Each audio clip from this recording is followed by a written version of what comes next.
در شهر گیومری ارمنستان مراسم دفن طفل 6 ماهه با اشتراک مردم زیاد برگزار گشت.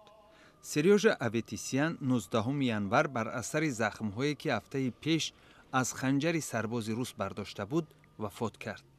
سریوژا را در نزد پدر و مادر و 4 نفر از خویشاوندانش که هفته گذشته در یک کشتار دسته‌جمعی از دست سرباز روس به قتل رسیده بودند به خاک سپردند.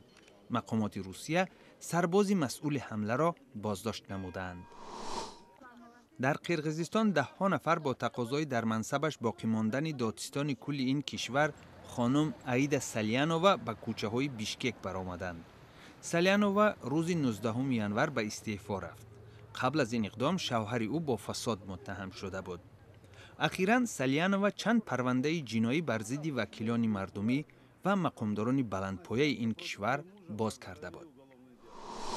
در شهر شمالی پیشور پاکستان جناح دانشجویان در حزب جماعت اسلامی بر مقابل کاریکاتورهای پیغمبر دین اسلام در مجله فرانسوی شارلی ابدو اعتراض کرد.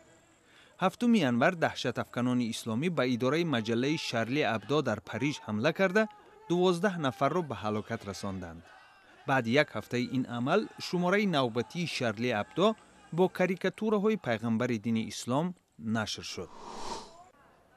در سربیا 2 روز این جانب مردم زیادی در نوبت برای خریداری بلیط‌های ارزان به تئاتر صف آراستند.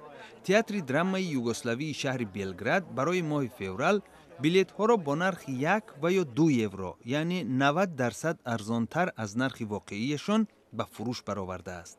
در بلگراد 15 تئاتر بزرگ و چند تئاتر دیگر خردتر جایگیر می باشند.